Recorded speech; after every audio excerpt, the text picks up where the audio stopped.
So we're looking now at the very famous introduction and variations on the theme of Mozart by Fernando Sol. One of the problems that you actually deal with is just keeping the voices that are important, right? So that's usually in the soprano in this case. And so you start, then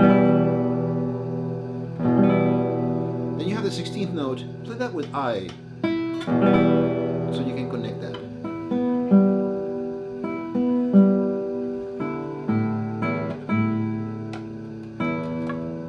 Right?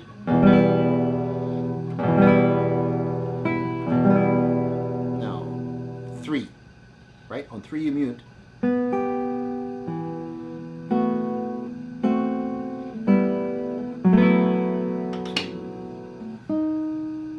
What I'm doing is I'm muting all the bass notes up to the G string with the thumb and the first string with my ring finger as I play that D sharp with my index finger, right? So I play that, but I mute everything else.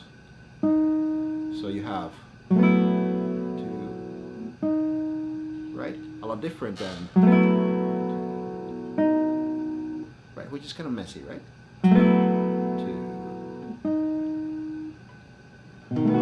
Same thing, right? On a dominant. 2,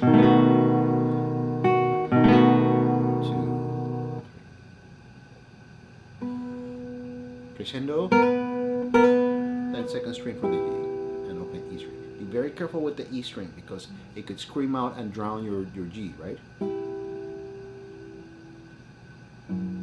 And be very careful with those triplet accompaniments. The most important voice again is on top, right?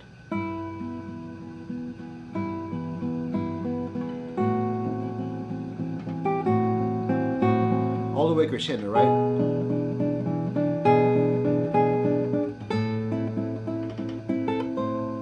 Now here you have a very tricky spot where you have a moving voice that needs to be quieter than your voice on top, and in fact quieter than the accompaniment. Or you can just, the bar is kind of nice there. And then you actually move 3 back, right? You do play an E here, and you pull off the 3. Be very careful with the pull off, because it can sound nasty, right? Then move 1 over 2 and 4, right? And then open B, grab your C on the G string 5th fret, 1 reaches out on the B string for the C sharp or the C, move 1 inside, 3, and get 1 and 2 and 4 ready for that E chord.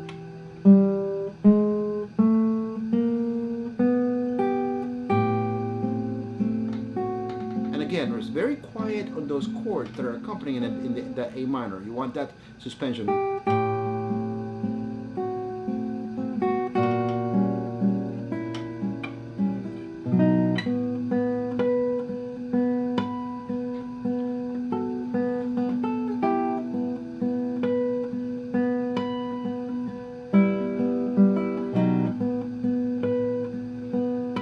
So playing the harmonics, B string, 7th fret 1st string, and you have that little conversation. Right? So play that with M and A, respond to that with an open B, play the next B with the thumb,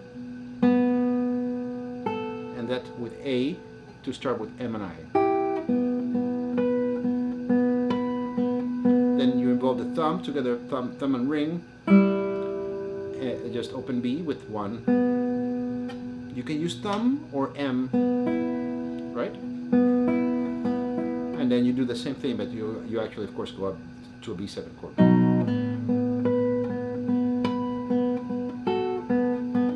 Then this is different.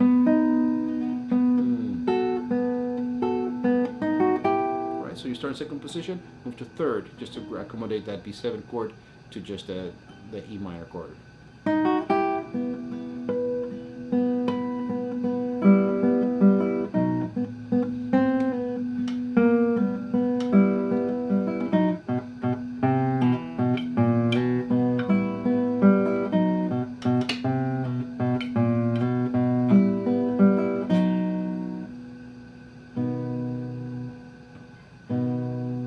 sorry, but my new strings. Now, one thing that you need to pay close attention to this score.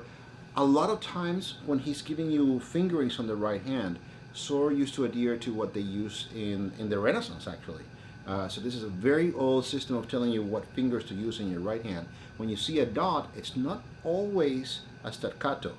Sometimes that one dot means the index finger, two dots means the middle, three dots means the ring, a line below means the thumb. That's a very, very old way of writing right hand fingerings, but it works, and you find it in the facsimile of this version. Happy practicing.